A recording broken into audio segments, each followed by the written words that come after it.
नमस्कार दोस्तों, मैं संदीप शर्मा और आप देख रहे हैं सिटी तहलका के सेहत तहलका पर। डॉक्टर एस सांगवान हमारे साथ हैं जो कि रोहतक पीजीआई के वाइस चांसलर डीएन सहित डायरेक्टर भी रहे हैं। सबसे पहले सर सिटी तहलका पर स्वागत है आपका। धन्यवाद, शुक्रिया कि आप यहाँ आए हमारे हॉस्पिटल में। हड्डी रोग विशेषज्ञ है सर। आजकल बहुत सारी जो लोग परेशान हैं, घुटनों में दर्द रहता है। एक 50 साल की उम्र के बाद जो है अमूमन लोगों के अंदर इस तरह की समस्याएं देखने को मिलती है। और कैसे क्या कुछ सर वो बीमारी है और किस तरह से उसका इलाज किया जाता है? घुटनों में दर्द क्या है कि भाई ये एक तो आजकल थोड़ी ठंड है, ठंड में ना हर एक चीज़ सिकुड़ जाती है तो ब्लड सप्लाई भी कम हो जाती है, वैसे भी अकड़न हो जाती है। तो इस करके थोड़े एक तो अगर हो सके ना भाई डायरेक्ट धूप जरूर लें। डायरेक्ट धूप के बहुत ज़्यादा है फ़ायदे हैं, जैसे भी विटामिन भी मिलता है, हड्डियों को मजबूत भी करती है, ब्लड प्रेशर भी कम होता है, शुगर में भी ये हेल्प करते हैं, ऐसे ही कैंसर के लिए भी हेल्पफुल है। दूसरा ये है भी हो सके जीना पैड़ी जो होती है सीढ़ियाँ, हाँ जी भाई उस पर जो चढ़ना पड़े तो रेलिंग का सहारा लेके चढ़े। और नीचे अगर हो सके भी टॉयलेट वगैरह भी अपने कमोड सिस्टम या इंग्लिश सिस्टम पर बैठे, क्योंकि नीचे पैरा बैठने में ना थोड़ी सी दिक्कत हो सकती है। और तीसरा आलती पालती भी कम से कम लगाएं। और बाकी तो ये है कि एक्सरसाइज ज़रूरी है। एक्सरसाइज में जैसे साइकिलिंग है भाई वो कर सकते हैं, या आजकल वो जो एक्सरसाइजर भी आते हैं वो करनी चाहिए। बाकी धूप का एक्सपोजर और बाकी कोई जेल वगैरह भी मालिश वगैरह कर सकते हैं। बाकी डॉक्टर को दिखा के भाई एक्सरे वगैरह करा के और मेडिसिन भी ली जा सकती है। तो डॉक्टर साहब, सुबह मॉर्निंग वॉक करना कितना उसके लिए फायदेमंद होता है पेशेंट के लिए, या कुछ साइड इफेक्ट भी होते हैं इसके? नहीं, साइड इफेक्ट तो कोई नहीं होती है। मॉर्निंग वॉक करेंगे तो देखो भाई शरीर में फुर्ती आती है, एक्टिविटी होती है, हड्डियाँ ना भाई स्पेशली सर्दियों में अगर मान लो कुछ भी नहीं करो तो हड्डियाँ कमज़ोर हो जाती हैं।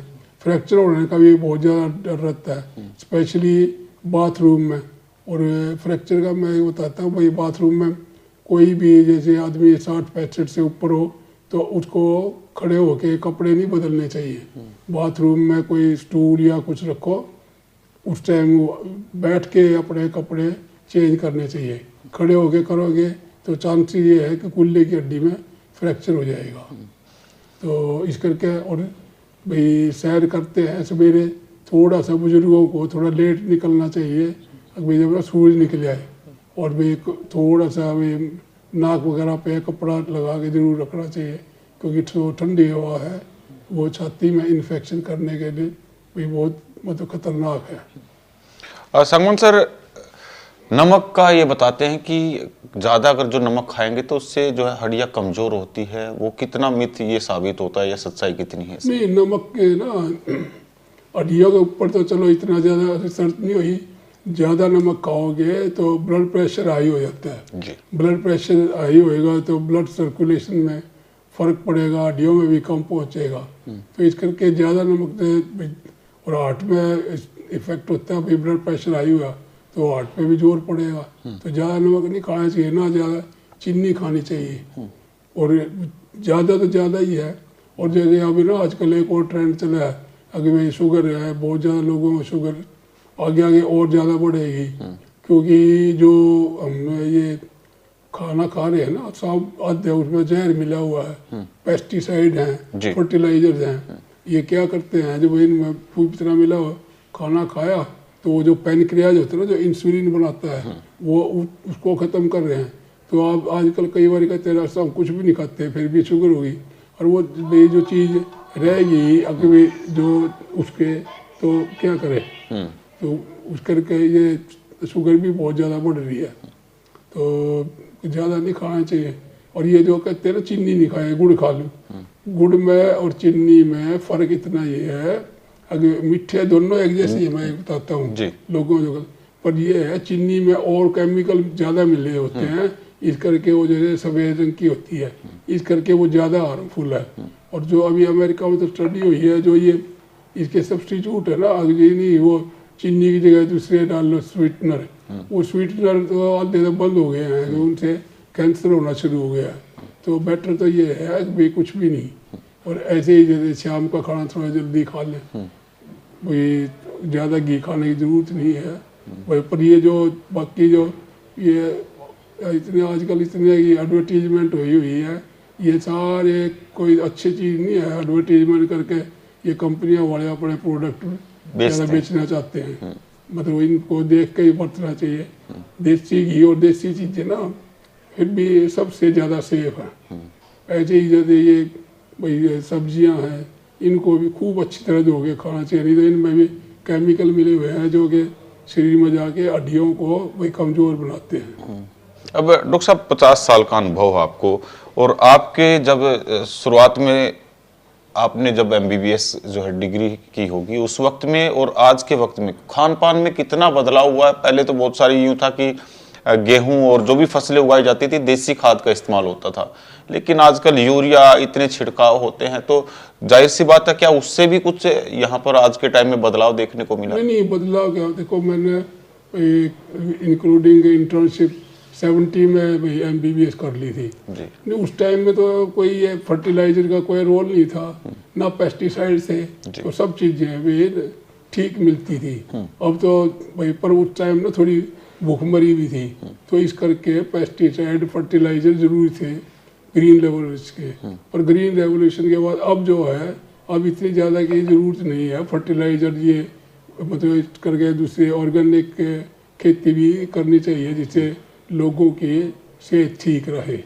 तो अब हर एक चीज़ जो साग सब्जी सब चीज़ें केमिकल, दूसरा पहले इतने ना फ्रिज वगैरह नहीं थे, अगर बासी मतलब पहले इसको बासी बोलते थे, अगर ये आजकल बासी आपको कॉन्सेप्ट फ्रिज में रखो जैसे ताज़ी रहती है, ऐसे कोई बात नहीं है।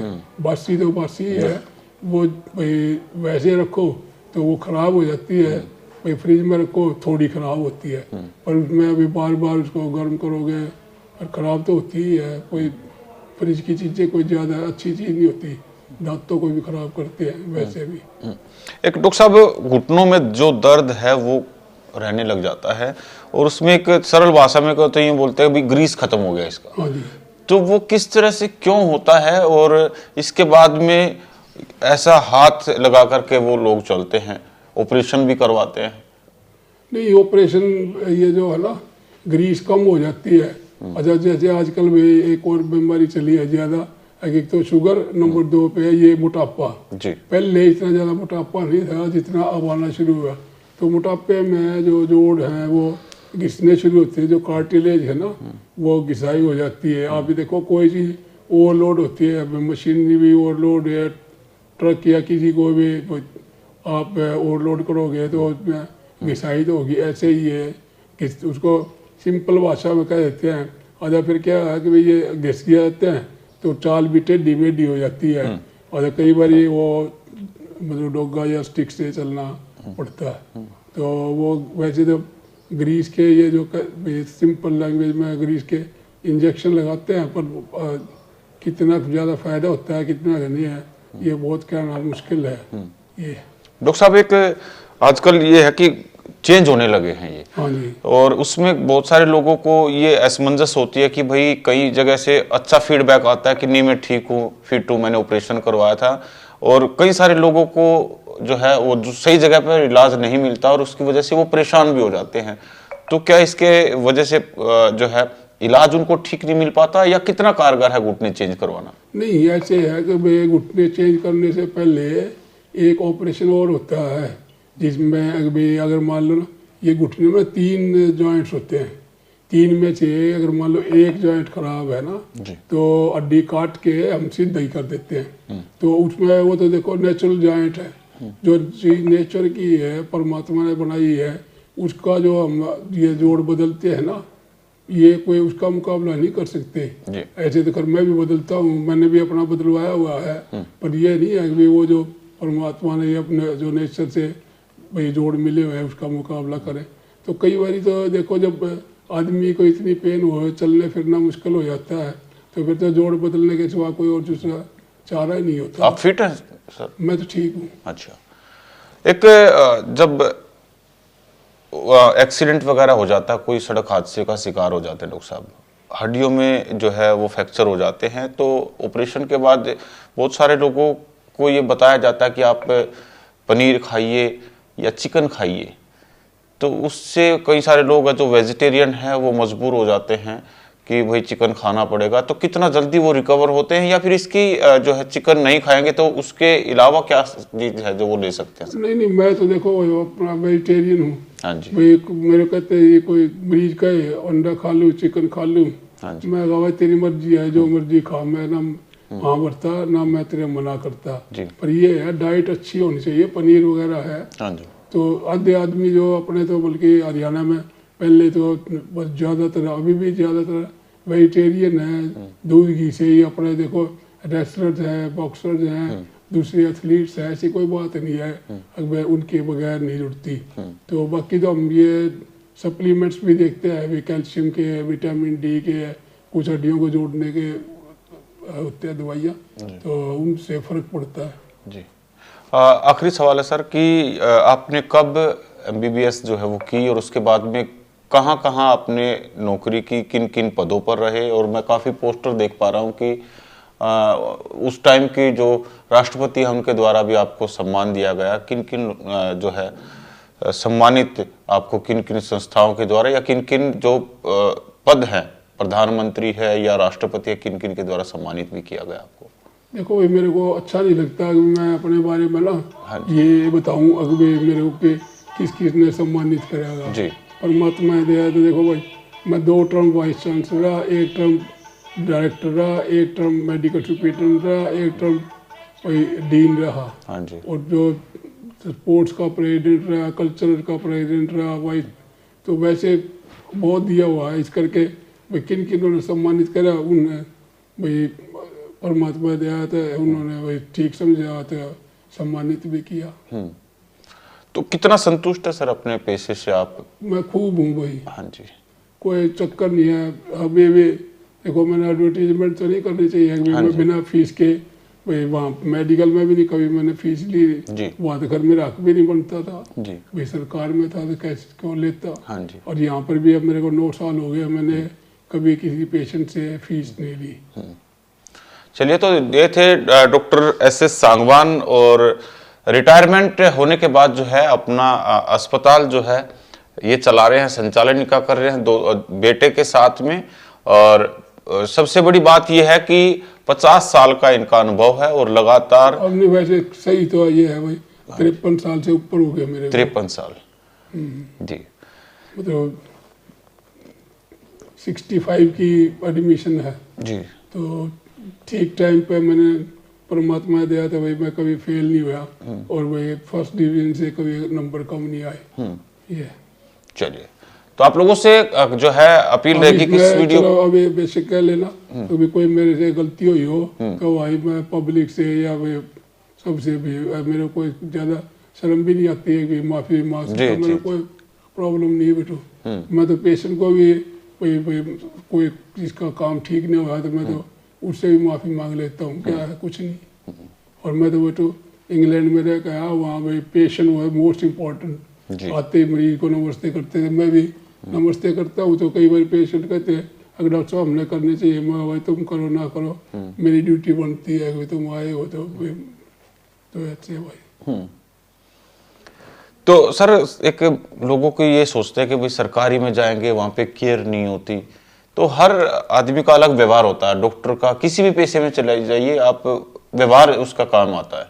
तो मैं एक अभी थोड़ी देर पहले आपके पास आया हुआ था, उस वक्त 25 साल पहले जो जुड़े हुए एक आपसे जुड़े थे जब आप मेडिकल कॉलेज में थे PGI में, अब लगातार जब यहाँ पर पानीपत, इतनी दूर कैथल से पानीपत तक जो आपके पास इलाज करवाने आ रहे हैं। नहीं वो तो ऐसे है ना, अब मैं भाई ना तो आपके पास टाइम है ना मैंने आपको भाई मैं पढ़ाता होता बेटो, हमारे प्रोफेशन में क्या होना चाहिए, मैं ABCD पढ़ाता था। मगर कहोगे तो मैं अभी बता भी दूँ क्या, ए का मतलब होता है अवेलेबिलिटी, जहाँ आपकी ड्यूटी है, जहाँ आधी बार क्या होता है कभी सरकारी में गए वहाँ कभी डॉक्टर ही नहीं मिला जी, वहाँ गया था वहाँ गया, तो ए और बी होता है बिहेवियर। अगर डॉक्टर का बिहेवियर बहुत अच्छा होना चाहिए। आधे मरीज तो ना भाई कहते डॉक्टर तो बहुत अच्छा है पर कहाँ पढ़ू है, तो बेस करके जो है बिहेवियर भाई हमारा बहुत जरूरी है। और सी होता है भाई कैपेसिटी टू टॉलरेट।